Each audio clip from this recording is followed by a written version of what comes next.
Merci Madame la maire, mes chers collègues.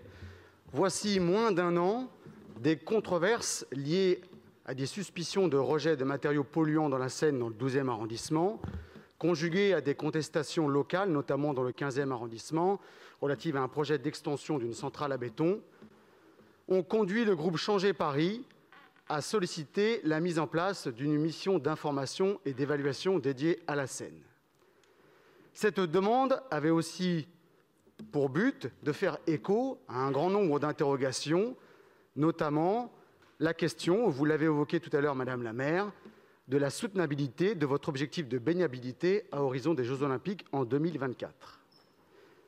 Mais cette mission avait aussi pour vocation, pour le groupe Changer Paris, d'appréhender l'ensemble des défis relatifs à l'avenir du fleuve, pris dans sa globalité, que ce soit la qualité de l'eau, à la gouvernance des activités économiques, et en passant par la protection, par les mesures de protection de l'intégrité des rives de Seine, qui, je le rappelle, sont inscrites depuis 1991 au patrimoine mondial de l'UNESCO.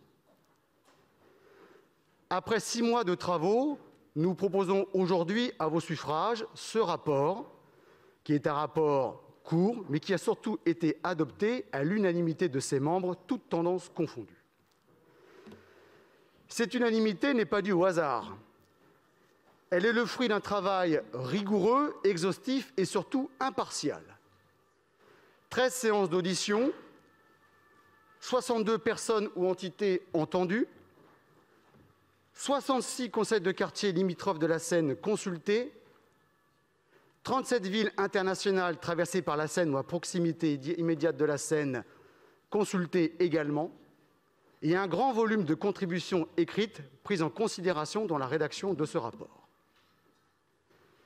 Cette unanimité, c'est aussi le fruit d'une volonté collective, celle des membres de la MIE, de vouloir faire émerger une politique publique propre à la Seine. Et c'est la raison pour laquelle nous avons tous eu à cœur, et je voudrais les en remercier, de nous concentrer sur nos points de convergence, sans pour autant aller vers un consensus mou ou altérer nos ADN politiques respectifs. Et à cet égard, je profite de l'occasion qui m'est prêtée pour remercier l'ensemble des membres de la MIE ici présents pour leur assiduité, leur participation active, mais aussi, il faut bien le reconnaître aussi, pour la bonne humeur qui a toujours conduit nos travaux. Et je voudrais, à l'occasion, adresser des remerciements appuyés à mon collègue rapporteur Thomas Chevandier. Et je sais que je peux le faire à l'unanimité des membres de la MIE. Je sais que grâce à moi, il a passé un très bon mois de mai de rédaction.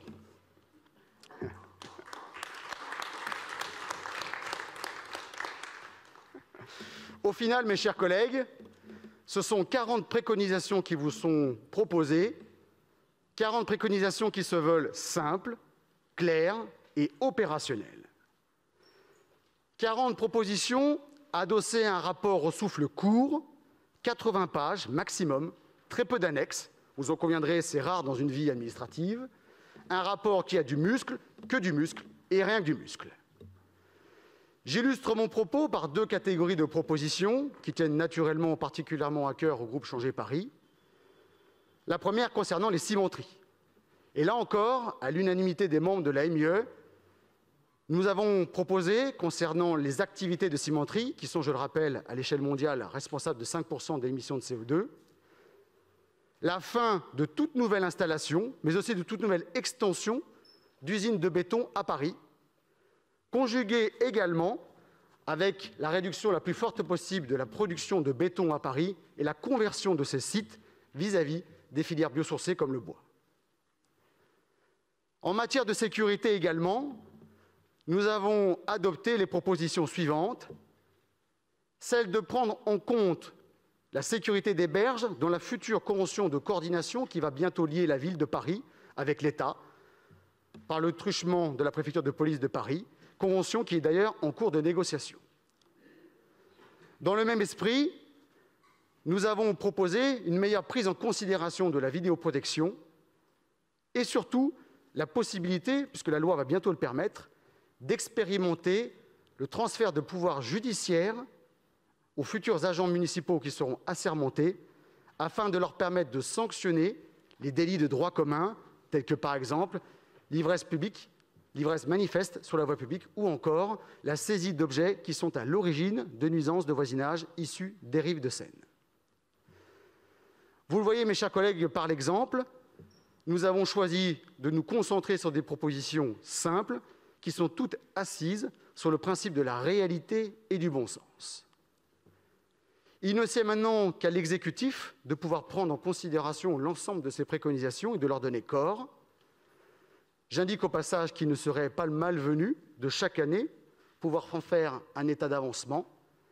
Et je rajoute au passage que nous avons toujours cherché, lors de la rédaction de ces préconisations, de nous assurer qu'elles étaient capables d'être mises en place sans même passer sous les fourches caudines des partenaires de la Ville de Paris, partenaires extérieurs, au premier rang desquels figure Aropa. Encore que, Madame la maire, pour ce type de préconisation, celle qui nous lie aux partenaires extérieurs, nous avons pris soin, à l'occasion des séances d'audition, de nous assurer de l'assentiment de ces partenaires avant de les proposer, assentiment qui a toujours été donné favorablement. Je voudrais maintenant finir mon propos tout de même par des remerciements appuyés, d'une part aux services administratifs de la Ville de Paris qui ont concouru au succès de ce rapport. Et là encore, je remercie Emmanuel Diolo et toute son équipe qui ont été d'un soutien logistique et qualitatif exceptionnel.